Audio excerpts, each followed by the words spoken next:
And we'll move on down the board here. 393-394 Navy at Air Force. Military academies here, big man. I know you like them. -3 Navy's laying on the highway here. 48 the total. Have at it, big man. Yeah, I actually know a lot about both these teams. As you know, I'm a big military school fan as far as football is concerned. And I think if you took, it's funny. Last week, Drew, I took Air Force and Nevada over the total, and I was unfortunately learned early on in the game that Air Force's quarterback got a random concussion that wasn't reported all week, and he didn't play in the game. They went with their backup. He didn't play well. The third string player actually played a lot better than anyone else. But looks like both quarterbacks are going to be healthy here. Malcolm Perry's back for Navy. I mentioned this with our friend Donnie Wright. Said I looked at this game and I see a total at 48. I mean, look, all due respect to these teams, I know they generally play low scoring and they kind of just cancel each other out. But these are two teams that I think you're going to see a lot of, successful possessions. I don't think either team can stop each other. Last year it was 48-45. Each team ran for a ton of yards on the ground as always. I think weather won't be any problem if you've looked at the weather report. I know generally these team games go under, but you look at recently, they've been somewhat high scoring for the most part, especially last year. I'm going to look at 48 and say that's a little too low for these two teams. I mean, that's a low total in college football. You break off a couple big runs, as these teams are known to do. Plus, you have the fact that Air Force has been known a little bit recently more to get involved with throwing the football. Look at the game last year; they had 281 yards of offense through the air. And if you know anything about Navy, they really struggle to stop the pass. If I'm Air Force, the game plan is to tack them a little bit more vertically as opposed to just sitting back. I mean, they can move the ball through the air. I'm looking over in this game. I think the total's too low. All right, Asher, what are you thinking in this military matchup here, Navy and Air Force? Yeah, I was actually interested in this one for a couple reasons because a few weeks ago I saw, in fact, it might have been last week, the Navy SMU game, and I was actually really surprised how Navy really wasn't matching up with the talent level that SMU had. So I went back and checked, and in 2015, this was a 10-win team. In 2016, it was a 9-win team. Last year, they were just a 6-win team. So it made me think, what the heck happened with the talent over the last few years? Because coaching and the offense has not changed. Well, Navy wasn't even a top 100 recruiting class, so whatever talent they had back then has cleared out. So to me, this is not a very talented Navy squad compared to the flip side of Air Force trending in the opposite direction. I think Air Force is going to win this game. As far as the output goes offensively, I think Navy still that triple option. It's the same thing Air Force used to run. I think they'll be ready for it. In fact, I think their rushing defense, they only allow 98.5 yards a game. I can see this being very one-sided, but I will agree that I think the point total is set way too low, but I like Air Force kind of big over Navy. Asher, I think that's a great point when you say, the program trajectory going in different directions, because if you haven't been betting these teams too much in the last year or so, which I haven't, the military academy's been involved with too much of recent anyway this year. And when you see Navy at Air Force with the line only 3, it looks a little fishy. It's almost like, man, Yeah. Navy should be laying a little more. So I know enough to kind of stay off of it. But big man, we got some people saying, Joey in the chat box saying very interesting on the over. I think you bring up a good point there. One thing that I'm always scared about betting two option teams against each other is they can prepare for the offenses very well. Did you bring that into the handicap at all? Yeah, I mean, I think you generally they face each other in practice, of course, and that kind of thing. But again, I think a interesting point by Asher is you look at this Navy team and the trajectory of military schools. Generally, you're going to get 4-year players there. When Keenan Reynolds left, they had a little bit of a slow pattern in quarterbacks. Will Worth never really amounted to much. He was injured. Zach Abey was never a good enough quarterback. He was injured a lot.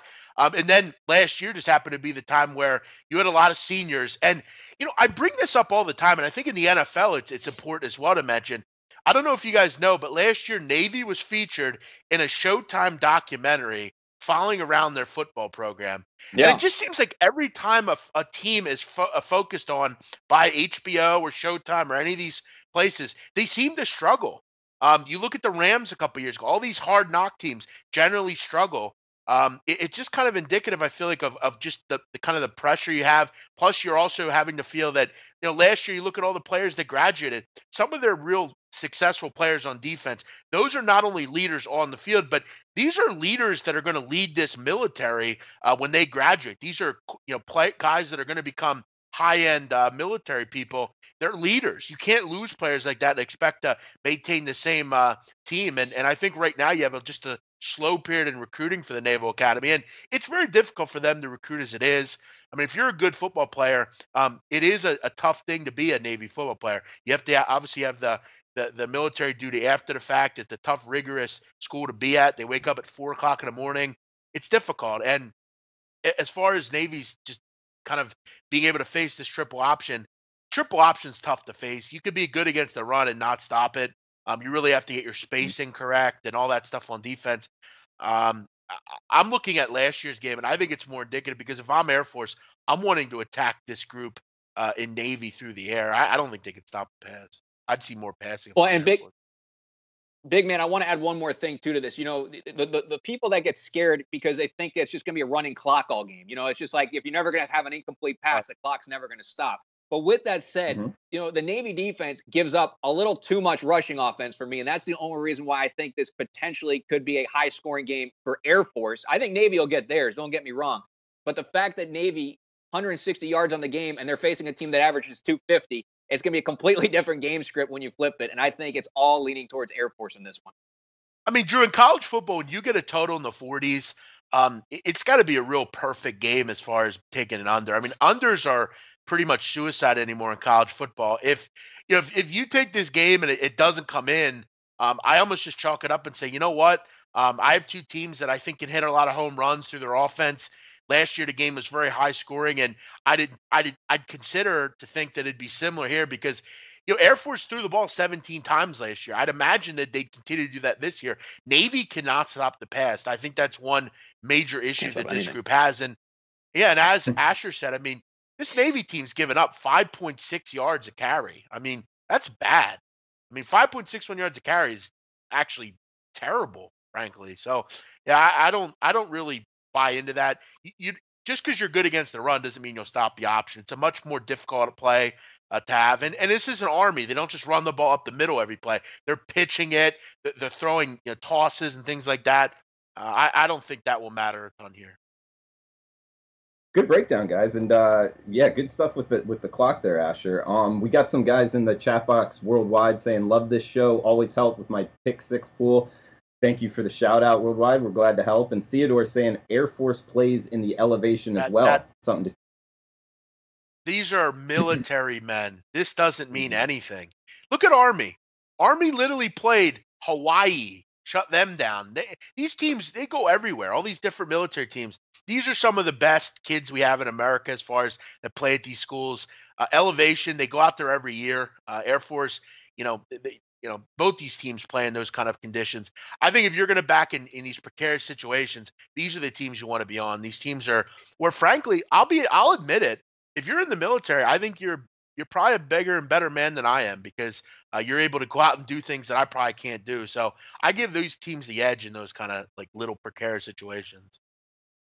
Drew, the Navy guys run more miles in a week than I do in a year, considering I do a turkey trot once a year. Okay, these guys will be just fine for elevation and endurance and stamina. They're the U.S. Naval Academy for crying out loud. Let's not go overboard with this. Sure. Okay, but elevation in general, do you guys bring into account if somebody's playing that elevation, a coastal team? I'll tell you, Drew, for me, when elevation matters to me is and I remember this game indicatively 2 years ago. It was in the college invitational tournament. I'm a college basketball fanatic. It was Coastal Carolina against Wyoming. And I remember zeroing in on the game. And I remember zeroing in on it and saying, wow, I'm getting a beachy team from South Carolina, and they got to go basically at night after they played and go all the way out to Laramie. It's not easy to get to Laramie. You got to take a plane into Cheyenne, and then you got to drive to Laramie. It's not easy. I zeroed in on things like that. I don't necessarily, for teams that are more rigorous, more rigid, teams like this, no, I don't think it matters a whole lot. If you get a team like, I don't know, Alabama, Birmingham, and they go out to Colorado Springs, I think it might be more important. But no, when you're dealing with professionals and military men and stuff like that, I don't put a whole lot of stock in it. Asher, anything for you on elevation outside of this game? No, I think the big man hit it right on the money. If it's UAB, I'm probably trembling at the knees. If it's the Dolphins going to Mile High, I'm trembling at the knees. But Navy, I think they'll be fine. Okay. And big man, you also brought up a good point of having to fly into Cheyenne and then go to Laramie. There's a couple places like that you need to kind of be aware of in college football and college basketball. Utah State, App State, two that come to mind just off the top of my head, but all great handicapping angles.